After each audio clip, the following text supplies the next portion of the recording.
Britain की संसद के निचले सदन में पास हुआ असिस्टेड डाइंग बिल आजकल काफी चर्चा में है। ब्रिटिश संसद में पेश यह बिल इच्छा मृत्यु को लेकर है। इस बिल के मुताबिक गंभीर रूप से बीमार बुजुर्गों को अपना जीवन खत्म करने में मदद मिलेगी। इस बिल को ब्रिटेन की संसद से शुरुआती मंजूरी मिल गई है, जिसे अब ऊपरी सदन में भेजा जाएगा। क्या है बिल में प्रावधान? विधेयक में किए गए प्रावधान के अनुसार इस बिल का लाभ 18 वर्ष से अधिक आयु के लोग और जिनकी मौत अगले 6 माह में होने वाली है, वे ले सकते हैं। इसमें यह भी कहा गया है कि रोगी को पंजीकृत होना चाहिए और अनुरोध करने से पहले 12 महीने तक इंग्लैंड या वेल्स में रहना चाहिए। गंभीर बीमारी से पीड़ित व्यक्ति को अपना जीवन खत्म करने संबंधी फैसले को 2 डॉक्टरों की मंजूरी की जरूरत होगी, जिसके बाद हाई कोर्ट के जजों से इजाजत लेने की जरूरत होगी। इसके अलावा मरीज को 2 बार अपनी मरने की इच्छा भी जतानी होगी। इस पूरी प्रक्रिया में 1 से 2 हफ्तों का समय लग सकता है। अगर किसी की मौत नज़दीक है या वो ज़्यादा तकलीफ में है, तो 48 घंटों के अंदर फैसला लिया जा सकता है। अगर किसी व्यक्ति पर किसी अन्य ने सुसाइड का दबाव बनाया, तो उसे 14 वर्ष की सज़ा हो सकती है। तो आखिर बिल का विरोध क्यों?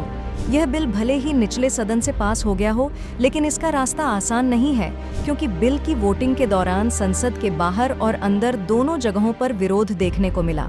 बिल का विरोध करने वाले लोगों ने कहा कि लोग इसका गलत इस्तेमाल कर सकते हैं। यह कमजोर लोगों को जोखिम में डाल देगा, संभावित रूप से उन्हें प्रत्यक्ष या अप्रत्यक्ष रूप से अपना जीवन समाप्त करने के लिए मजबूर करेगा, ताकि वे बोझ न बने।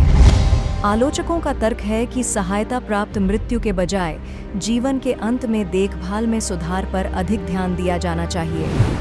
क्या कहना है समर्थकों का? इस बिल के समर्थकों की माने तो यह कानून मरने वाले लोगों को सम्मान देगा और बिना वजह होने वाली पीड़ा को रोकेगा। साथ ही यह सुनिश्चित करेगा कि जीवन के अंतिम चरण में पहुंच चुके लोगों को आत्महत्या के लिए मजबूर होने से रोकने के लिए पर्याप्त सुरक्षा उपाय हों।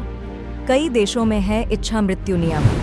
जिन अन्य देशों ने सहायता प्राप्त आत्महत्या को वैध बनाया है, उनमें ऑस्ट्रेलिया, बेल्जियम, कनाडा और संयुक्त राज्य अमेरिका के कुछ हिस्से शामिल हैं, जहां अधिकार क्षेत्र के अनुसार कौन पात्र है, इस पर नियम अलग-अलग हैं। 500 से अधिक ब्रिटिश लोगों ने स्विट्जरलैंड में अपना जीवन समाप्त कर लिया है, जहां कानून गैर निवासियों के लिए सहायता प्राप्त मृत्यु की अनुमति देता है।